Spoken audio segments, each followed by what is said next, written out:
Now, when the story first came out about someone claiming to have seen Malaya and the children at Jordan Geddes' place, I misinterpreted that and I thought they were talking about after the children went missing. So I just disregarded it because even back then I was pretty certain that Malaya and the children weren't anywhere together after they were reported missing. And while it was pretty clear from the conversation between Jordan and Dolly that Jordan was a compulsive liar, at the same time I was like, well, yeah, I could understand him being annoyed at people making these accusations if there's no basis in them. But of course, this has all reared its head again. And this time round, we're hearing that actually this person is claiming that they saw them at Jordan's place on the Thursday before the children were reported missing. And that changes things a little bit. Because Jordan is still apparently quite annoyed, quite ticked off that people are making this accusation. And my question is, why would it matter to you, Jordan, if they had dropped into your place the day before the children went missing? It should just seem like an innocent thing.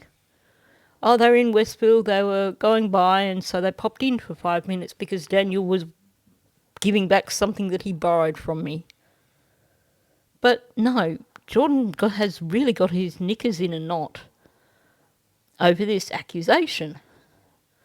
Now, if the Thursday before the children went missing was totally insignificant, why has Jordan got his knickers in a knot? Does he have something to hide? Is there something that we don't know about? Did they go there the day before the children were reported missing? And was there perhaps something that occurred that may have led to the children going missing? Because I just don't understand why Jordan is so angry about it. I don't understand why it's such a big drama. Why not just say, yeah, they came to my place the day before they went missing. That's the last time I saw them. I have no idea what happened after that. But no, he has to get all up in arms about it. No, they didn't. How dare you accuse me of this? Okay. Just seems like a major overreaction. Now let's talk about that Thursday before we go back to Jordan. See, Thursday is problematic for me because it seems like there are gaps in their timeline. So we have this from the documents, and this is based on Malaya's Google Maps apparently. So they left home at 12:10 p.m. and drove for 39 minutes. Then from 12:49 to 1:27, Malaya was shown at a missing visit, which she thought was her grandmother, maybe? Oh, I'm going to just insert that randomly because that makes the most sense there. Then they went to Dollarama at 1:44 p.m. She said she went in and grabbed a few things. They went to Lawton's at 2:48 p.m. She remembered they picked up some Tylenol and diaper rash cream from Meadow because she was teething. They drove between 2:52 and 3:11 p.m. and arrived home. That's a 20-minute drive from Gerlock Road out to Dollarama for starters. And yet it took over an hour and a half to get to Dollarama. They got there at 1:44. She thinks she went to her grandmother's. Or she thought was her, who knows what, this missing visit. So that's not really been given. But they drove for 39 minutes. How do you drive? How do you do a 20-minute drive for 39 minutes? Because I'm going to guess that given their relationship, Daniel was the one driving. I'm also going to guess that Daniel doesn't drive like a granny. So, at the most, it should have taken them 20 minutes to get to their location. If they stopped somewhere along the way, well, even still, none of it adds up. 12:49 to 1:27 was shown at a missing visit. And then you've still got a 15-minute gap between there and when they went to Dollarama. 15 minutes means that the missing visit, logically, that would have been 5 minutes from their home. If it's a 15-minute drive from this missing visit to Dollarama. Or did they go somewhere else in between? And how come it took them 39 minutes to get to this missing visit? It seems to me like they have gone beyond their destination for an extra 20 minutes or so, and then doubled back for maybe 15 minutes to get to Dollarama. So you have a hole in the timeline there. And she says that at Dollarama she went in and grabbed a few things. Well, apparently that was over an hour to grab just a few things. Again, the timeline is off. Something's not right. And then you have them taking 20 minutes to get home, which makes sense, although apparently they did stop at Acropole on the way home, which according to Google Maps is only a 15-minute drive. But we have huge chunks of time missing from Thursday afternoon, in my opinion. So we have these holes in the timeline for Thursday afternoon. We have someone claiming that they saw Malaya with the children at Jordan Geddes' place. And we have Jordan Geddes getting his knickers in a knot over such a suggestion. How dare people make such an accusation? It's such a bad thing for people to suggest. It's a bad thing for people to suggest that your friend dropped by because he happened to be in town and he dropped by to say hello. And for some reason that is a problem for you.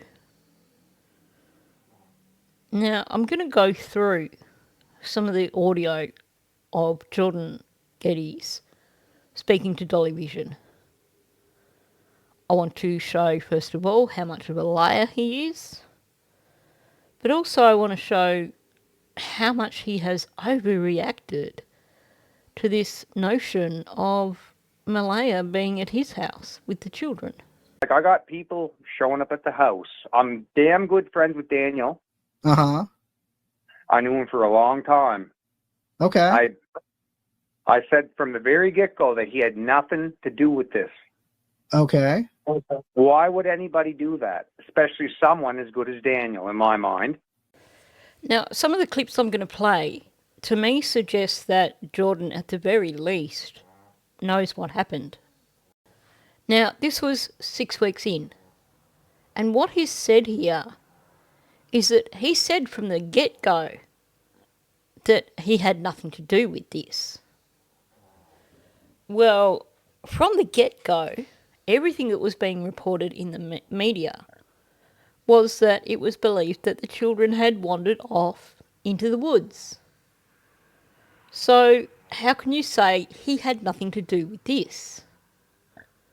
Because the children wandering off into the woods would suggest that Daniel is not at fault in any way other than being neglectful and not locking that sliding door, not paying attention to the children when they got up apparently 2 hours before him and Malaya. But according to Jordan, he had nothing to do with this. Makes it sound like he's talking about a specific occurrence.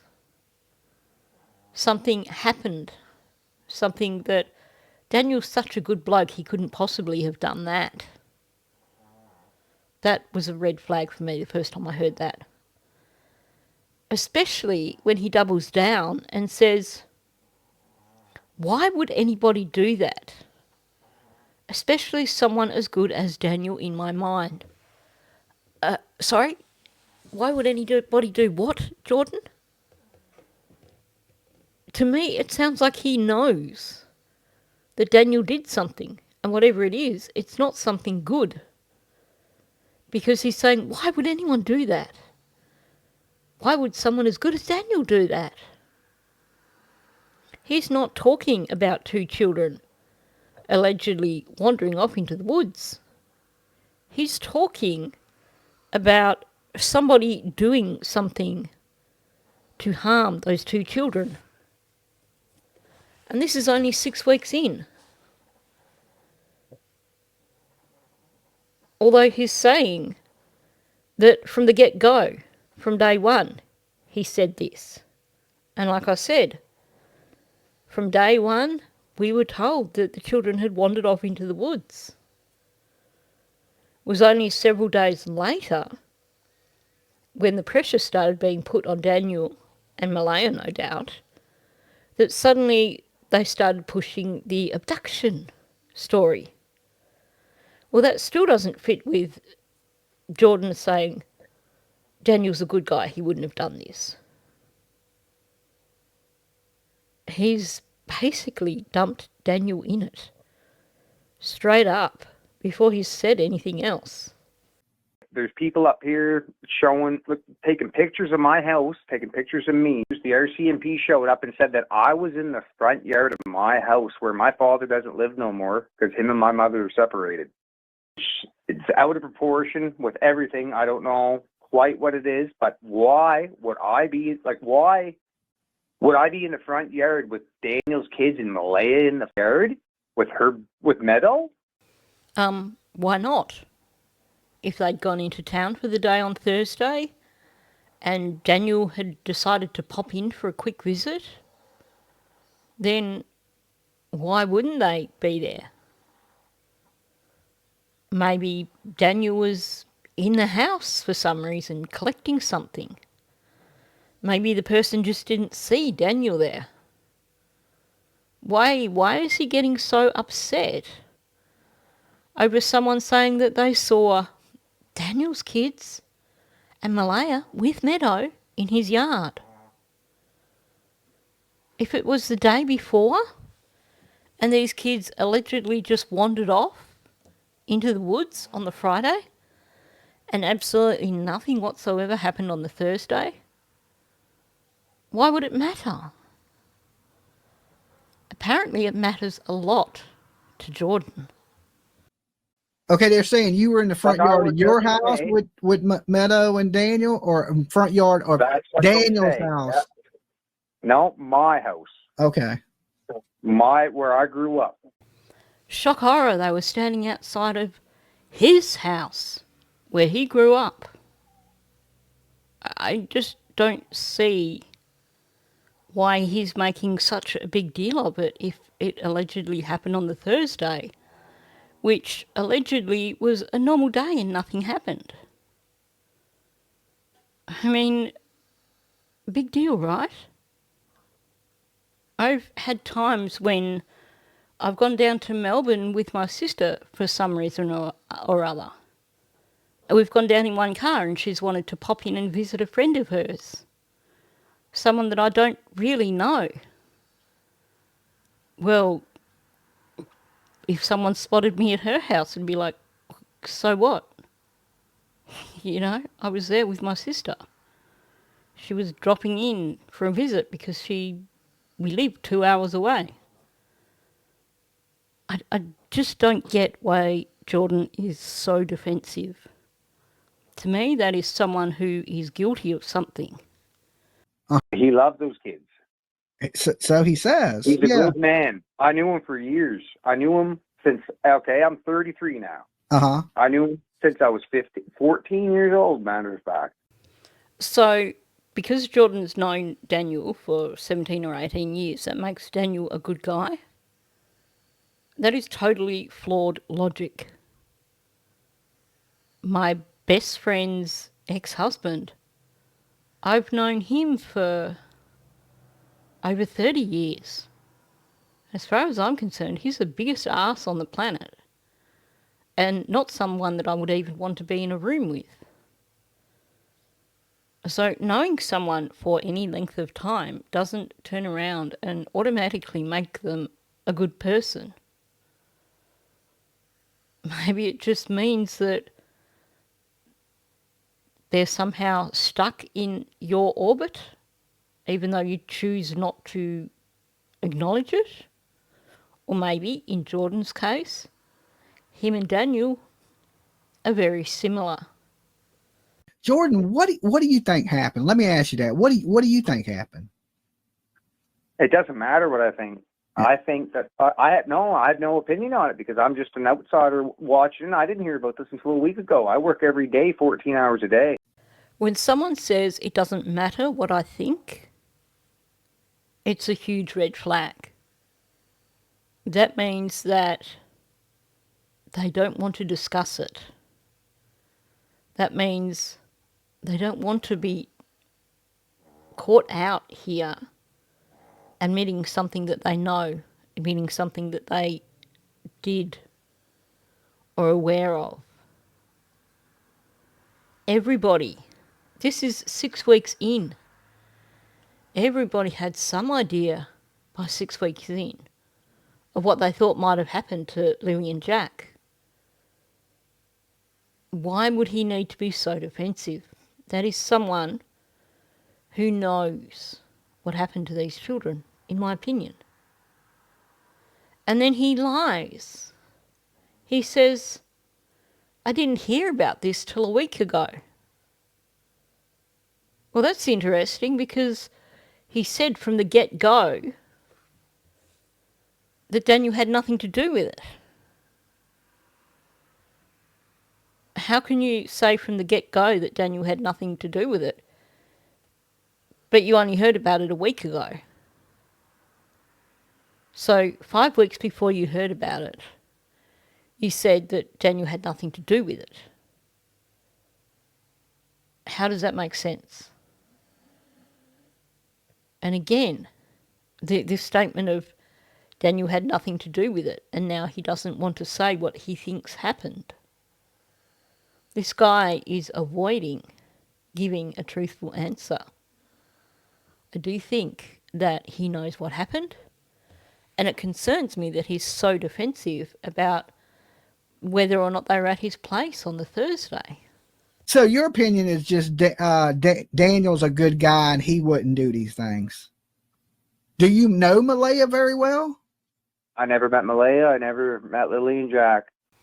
So this guy is claiming to be a character witness. I've known Daniel all this time. He's a good guy. He wouldn't do this. And yet he's never met Malaya or Lily or Jack in the 3 years that Malaya has been with Daniel. Because they were living in the trailer for 2 years. You're telling me that he never went to the trailer? Or they never dropped in at Jordan's place on the way through at any time? And you know what's really interesting about this statement, that he never met Malaya and he never met Lily and Jack? Is that he named them. He personalised them. He did more than what Janie does.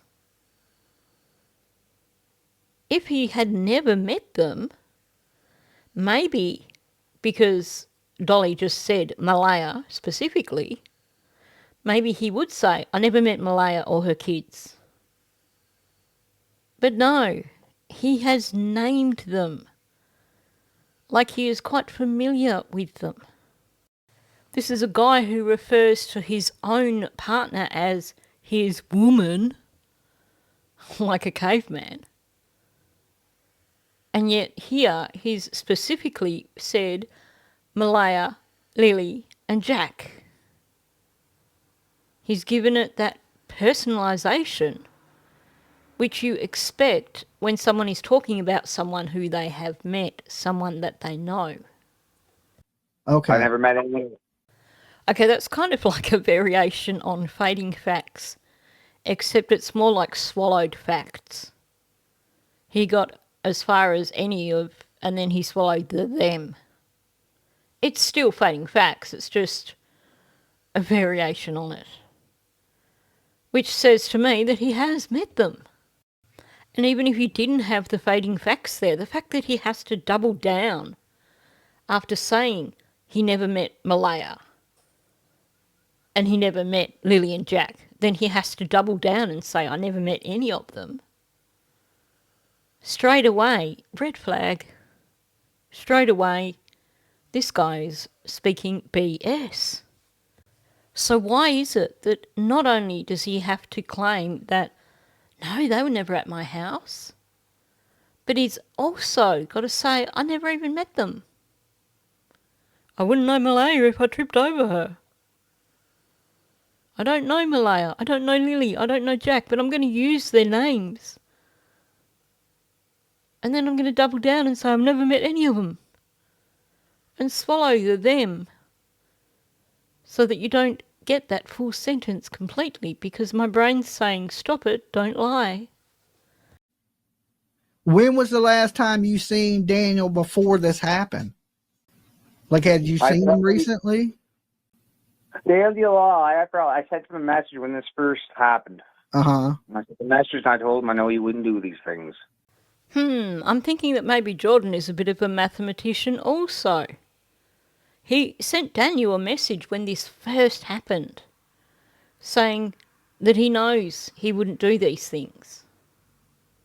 And yet, a few minutes ago, he said he only heard about this a week ago, like 5 weeks after this first happened. And what are these things that he's referring to?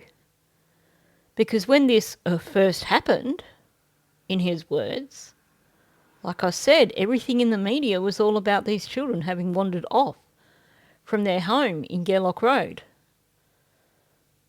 There was a search party out for the first 6 days, 24 hours a day, looking for these children because they believed that they had wandered off and got lost. And yet apparently from the very beginning, Jordan contacted him and said, I know you wouldn't have done this. What? You know he wouldn't have done what, Jordan? And why are you also claiming that you had no idea that this happened until a week ago? The guy is outright lying. He's trying to avoid showing that he knows a heck of a lot more than what he's saying. Why, for starters, is he claiming that he knew nothing about it till a week ago, and then turning around and saying that he messaged Daniel straight up and said, I know you didn't do this. And then he's super defensive about the possibility of them having been at his place the day before the children went missing. All this screams guilty knowledge. Did something happen at his place? Or did Daniel collect something from his place that may have contributed to what happened to the children? Because right now, Jordan's doing his best to separate himself from this as much as he possibly can. Uh-huh. I've seen him maybe about 2 hours in the last, I don't know, 6 weeks maybe. Hang on, but you only heard about this a week ago. And yet in the last 6 weeks, which is the period of time since the children went missing, you've seen Daniel for probably about 2 hours. Which, when someone does that, you know that is underestimating. So it sounds like he has spent time with Daniel since all this happened. Sounds to me like there's been a conversation. But it also sounds to me that for some reason Jordan doesn't want to be associated with any of this. And he doesn't want people to think that he may have seen them the day before the children went missing. I literally couldn't go to work today because of my nerves and whatnot. Uh-huh. I had to call in. I'm an essential worker now. Okay. I woke up to the RCMP in my yard asking me questions about Lily and Jack in my front yard. Now that today? They came to your house today? Today, yep. Okay. And I already reported so many videos of YouTube with my dad's face on. I'm sorry, but why would your nerves be shot? Just because the RCMP called in and said, look, someone said they think they saw Malaya with the children and Meadow at your place the day before they went missing. Why is that a cause for anxiety? Why is that something that's going to give him such a meltdown that he can't even go to work? Because if nothing happened on the Thursday before the children went missing, if he's got nothing to do with that, why does it matter? Surely it would just be a quick conversation of, oh no, you know, they must have driven past and seen my woman, as he says, with my children. If he's got a rational explanation, why would his nerves be shot? And why I've had to report all these videos with my father's face on them? Well, why? Why involve yourself? Why not just tell your father to pull his head in and shut up? Apparently, Dingbat being involved in this case is also a cause of distress for Jordan. Why should that matter? Unless, of course, Dingbat happens to be lying completely, which we know he is. I told them exactly what they asked me. Why would Lily and Jack be in my yard? And so somebody reported that Lily and Jack were in your front yard? A tip is what it was. A tip that was got off. Oh, okay. But my brother has 2 kids around the same age, and my woman does too. Okay, guys, any of you out there who are listening, please do not refer to your partner, your wife, your girlfriend as your woman, because it makes you sound like a complete Neanderthal. It also makes you sound like a bit of a misogynist. But moving away from that, so he's saying, look, you know, it could have been my brother, or it could have been my brother's 2 children, or it could have been my woman. Well, wouldn't you remember? And if it was your brother's 2 children, well, who were they there with? But the flaw with this argument is that he's already said earlier on that the witness said they saw Malaya with Lily and Jack and Meadow. That's 3 children, not 2 children. So in trying to argue against this, again, he's kind of shot himself in the foot a little bit. A lot of people know who the Geddeses are around this area anyway, because Dad did own an excavation business. Now, I'm not going to dox this guy by looking for his house and showing images of his house, which used to be his father's home. But it's interesting that he's telling us here that his father used to own an excavation business. And Jordan lives at his father's house. I'm just wondering, is all the machinery sold off, or do they still have any excavation machinery? In which case, is this perhaps the reason why Dingbat has involved himself so heavily and is trying to convince people that the children are safe somewhere, that they were spirited away by someone connected to Malaya and they're safe now and they're better off where they are and they don't really want to be found? And is this why Jordan is so defensive about suggestions of him having any connection to the case? Just going to throw that out there, just for consideration. He did. It's the crazy things that people are saying right now. Like, I have a hard time even going into town because I feel like people are watching me. They're watching my mom. My poor mother's probably going to have a heart attack at this point. My brother. Again, that seems like a major overreaction to being questioned about the possibility of Malaya and the children having been at your place the day before the children went missing. That suggests to me a guilty conscience if he's so anxious about being seen in town. Why would anyone care? And if it was a tip that was given to the RCMP, then most people probably wouldn't even know that tip was made, except for the fact that you got on Dolly Vision and had to tell the whole world about it and insist that, well, it's complete BS. He's making a mountain out of a molehill. And that just seems a little odd. Unless, of course, there's more to the story. You know, now there's going to be a lot of people talking about you now because I hope they do talk. I just thought I'd throw that bit in there for when he chucks a tantrum over people talking about him. He says here, I hope they do talk. Well, you got what you wanted, dude. Well, what? The RCMP literally came in, man, and they just asked me. We heard that you were in the front yard playing with the kids. Playing with the kids. That is wow. See, that's new. I've seen them in my life. Never met the kids, never seen them. The kids that somebody's seen in your yard or your family kids. No, I guarantee it was probably my brother's kids or it was my woman's kids. Note that once again he had to throw in, I've never seen them in my life. Okay. Make sure that you really push that home, won't you?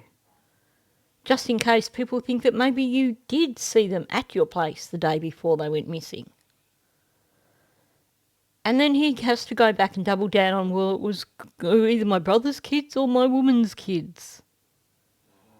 So you frequently play with children outside the front of your house? Not inside your house, not out in the yard behind? And if they were your brother's kids, was your brother there? Was his partner there instead? Why out in the front yard? I mean, for most people, being out the front of your house, playing with kids, would be something that would be so out of the ordinary that if the RCMP knocked on your door and said, were you playing with Lily and Jack at the front of your house 6 weeks ago? You would be able to pinpoint that time and say, oh, I remember that. No, my woman had just got home and I was out the front greeting them, helping them taking groceries inside or something, and was having a quick game of chasings or, you know. People generally don't go out into the front yard of their house to play with their children.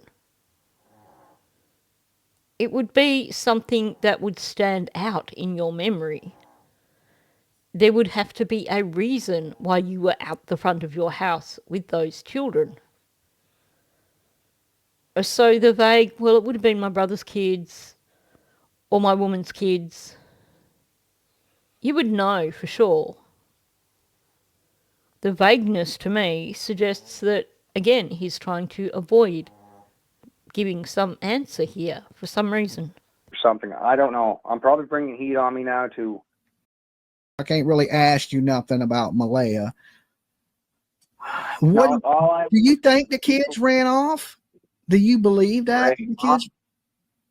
No, I don't want to get my nose stuck into it too far. I have my opinions, but this is what a smart guy looking from the outside, I'm not smart really, but this is what a guy that knows a little bit about. I can't. Wow, that's some serious word salad going on there. It was a simple question. Do you think the kids ran off? And the guy just gets in a complete utter flap. I don't want to get my nose stuck in too far. On a simple question of do you think they ran off? Do you think they ran into the woods? Why is that a cause of concern for you? Why is answering that a cause of concern unless you know something you shouldn't know? And then he claims he's a smart guy. But did you hear what he said? He knows a little bit about, and he stops. He's just admitted outright here that he knows a little bit about the situation. This guy has had a conversation with Daniel over what happened. I think the RCMP need to get this guy back in and have another conversation with him. When someone says they know a little bit about something, generally they're trying to downplay what they know. It could be a case of, oh, well, I know a little bit about chihuahuas because I grew up with chihuahuas and I've had chihuahuas now for the last 10 years since as an adult. Then, when you hear me say that, you think, well, she knows a little bit more than just a little bit. And that's what he's doing here. He knows a little bit about, and he stops himself. So he's admitted outright that he knows something about what happened. Really say my opinion. I have my opinion, but from what I understand, just a few times I talked to him here recently. Not recently, in the last 6 weeks or whatever it was. Again, he's downplaying how many conversations he's had with Daniel since all this happened. What I understand from the few times I talked to him recently, he has to throw in there the few times to make sure you know that, oh, well, I haven't really chatted to him all that much, so I know nothing. Even though he's just said, oh, a guy who, knows a little bit. He's basically opening his mouth, shoving one foot in, and then opening his mouth just to swap feet. He gave up on her. Yeah. He has his opinion about them and whatnot, and maybe I do too a little bit. But there's things that aren't right that has happened, but that's neither here or there right now. Excuse me? There's things that aren't right that has happened? That's up there with Dingbat and him basically admitting that it wasn't his business if Daniel was doing things to the children in the home, because anything that happened in the home wasn't his business. He wasn't bothered by that. And now you have Jordan saying there's things that aren't right that has happened. This after saying that Daniel's a good guy. I'm sorry, but it seems that Jordan knows a heck of a lot. And I really hope that the RCMP decide to haul him in and ask him a few more questions. Because I think he knows a little bit about what happened to these children.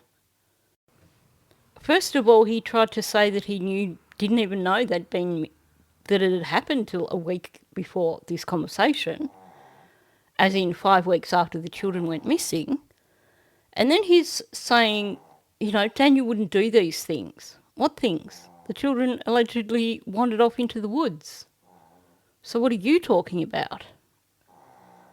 And then he says the moment he heard about it, he contacted Daniel and said, I know you wouldn't have done this. What?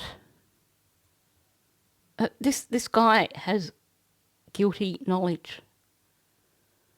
This guy needs to be questioned. So what's the big deal then over Malaya and the children being seen at his place the day before they were reported missing? Why does he need to distance himself from that? Why does he need to deny that that occurred? Now, I received this morning from a credible source. The name is redacted, but I'm going to share this with you. Now, I did ask for clarification on some of this. I didn't get a response. I guess it's that thing of the person who sent me this had to then get back to the person who sent them this to ask them the question that I asked. So we have here, this is a message sent to somebody. I went trolling, I found Kyle Geddes' Facebook. So that would be the brother. His woman and kids definitely not who I saw that day. She has black hair but looks nothing like the one I saw. They have a boy, not a girl. The girl on the hip was wearing a bow. Sorry, I'm ranting, I'm getting PO'd. She was the only one that turned to look when the girl screamed. We know a little girl that was a bit of a screamer when she got a little bit overexcited. That could certainly point to Lily and Jack being there with Malaya and Meadow. So could the gaps in their Thursday timeline be accounted for by a visit to Jordan Geddes' house? And if so, why is it so important for Jordan Geddes to insist that they were never there? He's never met Malaya, he's never met Lily, and he's never met Jack. Even though he refers to them by their names while referring to his partner as his woman, I have questions. This isn't adding up for me. He seems overly defensive. And something's just not quite right here. So, on that note, I'm going to finish here. I'm really curious to know what you guys think about this. So, thanks for listening. If you're new to my channel, please subscribe. I am aiming for 7,000 subscribers by the end of this year. Not sure if I can make it, but I'd love to try. Also, please hit the like button. YouTube likes it when you do that. It tells them that my videos are worth watching and it makes them recommend my videos to other people. And last of all, please do leave a comment below. I'm very curious to see what your thoughts are on this. So, on that note, thank you, and I'll catch you in the next one.